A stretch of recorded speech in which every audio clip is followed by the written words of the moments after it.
Baik, Assalamualaikum warahmatullahi wabarakatuh. Selamat sore. Ini merupakan pertemuan terakhir sebelum pelaksanaan UTS. Jadi nanti UTS-nya yang akan kalian kerjakan itu adalah berkaitan dengan perhitungan PPh 21 penghasilan tidak teratur. Jadi kalau di buku praktikum pajak itu yang PPh 21 bulan Maret.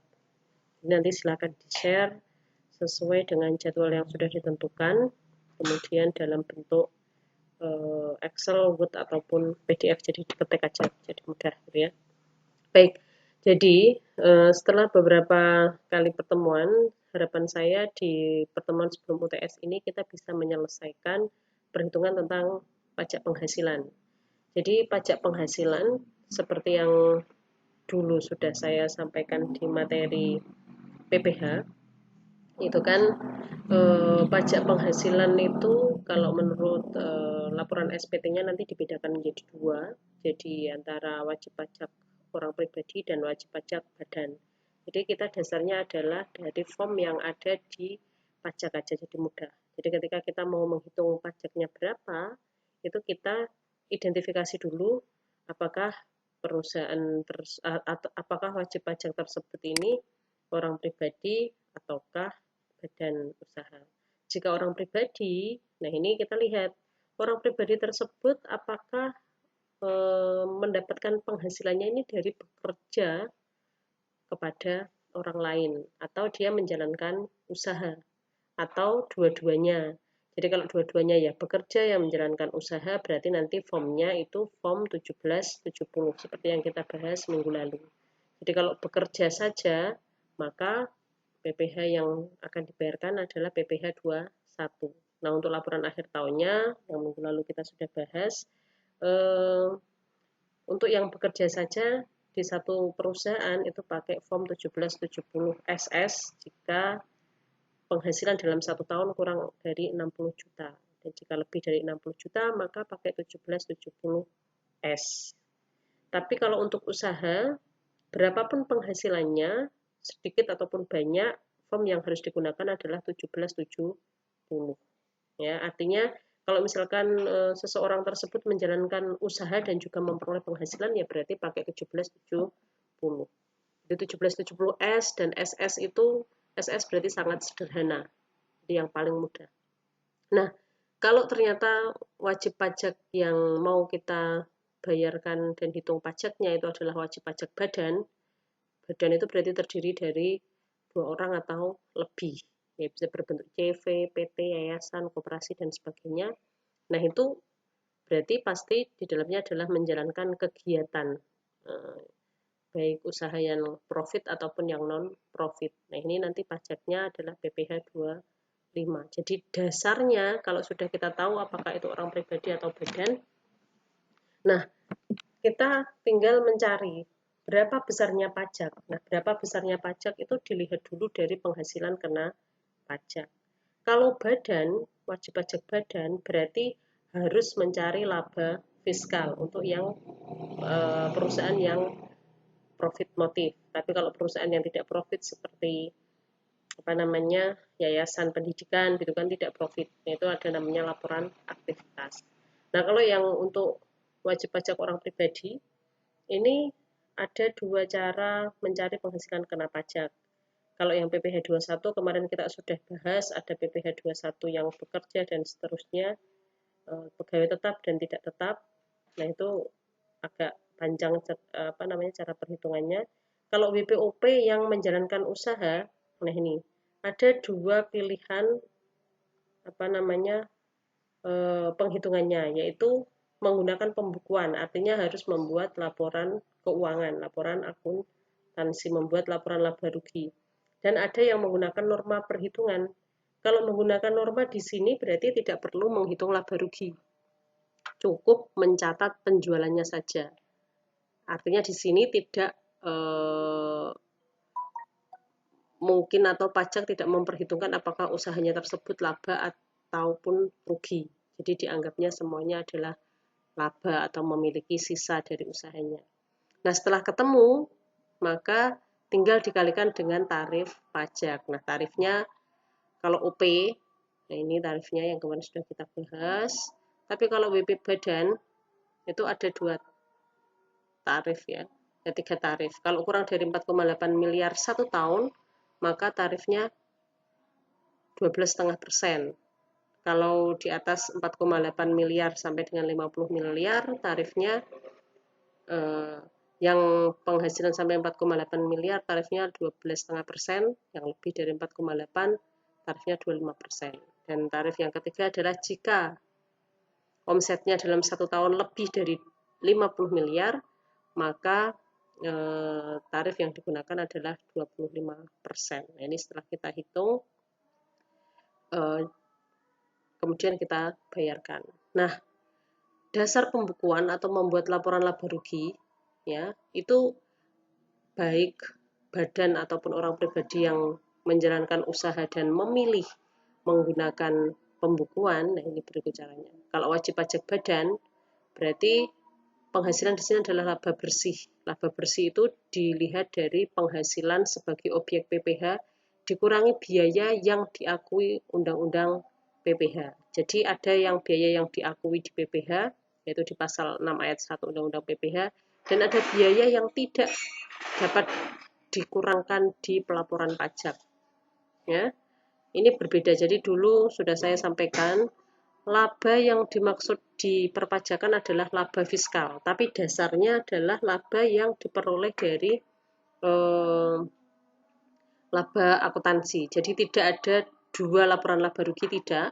Jadi pajak itu tetap berdasarkan laba akuntansi, tetapi disesuaikan dengan Undang-Undang PPh, gitu ya. Demikian pula dengan pembukuan yang diwajib pajak orang pribadi. Di sana juga ada perhitungan laba bersih, tapi laba bersih ini adalah laba yang berdasarkan Undang-Undang PPh. Tapi untuk WPOP dikurangi dulu dengan PTKP, baru dikalikan tarif pajak. Nah, ini hati-hati untuk menghitung atau melaporkan pajak orang pribadi di akhir tahun. Ini yang agak sedikit berbeda dengan wajib pajak badan. Kalau wajib pajak badan, begitu menghitung laba rugi, selesai tinggal menghitung pajaknya. Tapi kalau wajib pajak orang pribadi, harus diidentifikasi terlebih dahulu.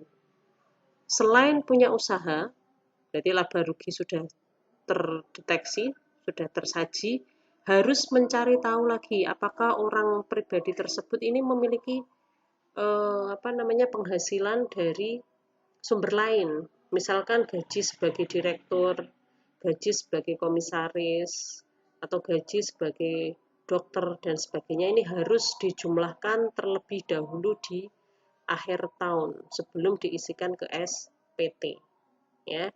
Jadi untuk WPOP itu demikian. Nah, setelah dihitung pajaknya, berapa sih laba ruginya, kemudian dikalikan dengan tarif pajaknya. Nah, itu kemudian di akhir tahun menghitung berapa besar pajak yang harus disetor. Nah, yang harus disetor itu berarti tadi kan ada laba perusahaan kali tarif pajak, ketemu namanya pajak terutang. Nah, ini harus dikurangi dulu dengan kredit pajak. Kredit pajak itu pajak-pajak yang sudah dibayar selama 1 tahun karena adanya transaksi keuangan, baik yang disengaja dan tidak disengaja. Maksudnya gini, kalau disengaja itu berarti perusahaan sengaja membayar berdasarkan perhitungan pajak yang ada. Tapi kalau tidak sengaja, memang transaksinya dikenakan pajak. Ini yang dinamakan sebagai sistem withholding. Ya, jadi pajak itu dikenakan atas transaksi kepada pihak ketiga. Misalkan ada transaksi dengan pemerintah. Nah, otomatis akan dikenakan untuk PPh-nya adalah PPh 22. Jadi yang PPh 25 ini tadi yang saya sampaikan sengaja dibayar sendiri, dan PPh yang lain itu istilahnya dipungut pihak lain. Setelah itu, setelah dikurangi pajak, baru ketemu PPh terutangnya. Nah, setelah ketemu PPh terutang, nah ini berarti kan sebelum laporan SPT harus dibayar PPh terutangnya. Jadi PPh terutangnya berapa, dikurangi kredit pajak, ketemu kekurangannya berapa, yaitu yang disetorkan, kemudian dilaporkan SPT tahunannya. Nah, setelah lapor SPT, atau dalam SPT tersebut juga dihitung. Setelah lapor SPT itu kemudian per bulan itu harus bayar berapa.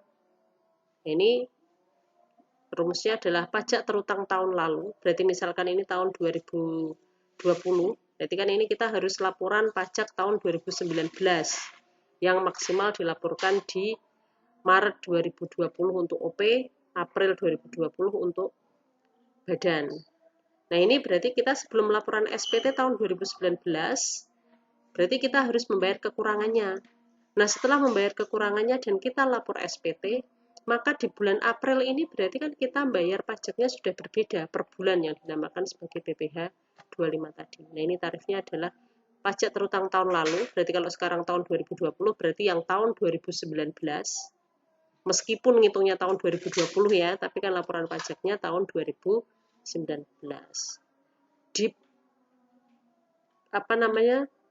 Dikurangi dengan PPh yang dipotong pihak lain tadi ya, karena adanya transaksi yang dikenakan pajak dengan sistem withholding, kemudian dibagi 12. Nah, itu yang akan dibayar per bulan. Ini yang tadi kalau di kredit pajak itu dinamakan sebagai yang sengaja dibayar tadi. Gitu. Ini ya. Itu yang kemudian di tahun 2020 harus dibayar setiap bulan.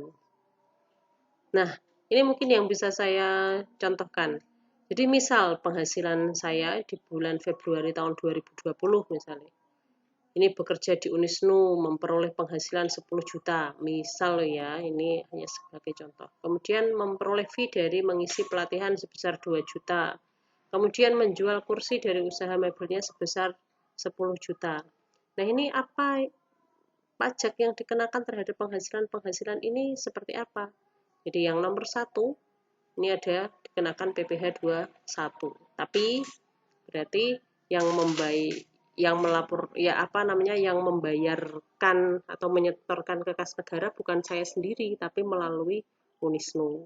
Kemudian yang nomor 2 mengisi pelatihan. Ini juga yang menyetorkan pajak saya, ini bukan saya tapi dari pihak yang memberi saya fee gitu ya. Nah, yang PPh 25 ini karena usaha ini, maka ini saya sendiri yang menyetor pajaknya. Gitu ya. Nah, di akhir tahun penghasilan ini harus saya tambahkan, kemudian diperhitungkan lagi. Kira-kira pajaknya kurang atau pas atau justru malah lebih gitu ya. Jadi semua penghasilan ditambahkan dan pajak-pajak yang tadi sudah dipotong itu bisa kita perhitungkan lebih dahulu. Kalau misalkan memang perhitungannya kurang, nah maka nanti harus disetorkan. Kok bisa kurang?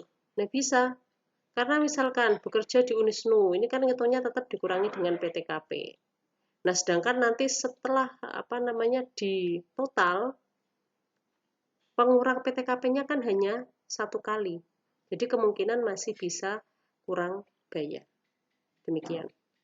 Demikian yang bisa saya sampaikan, semoga bermanfaat.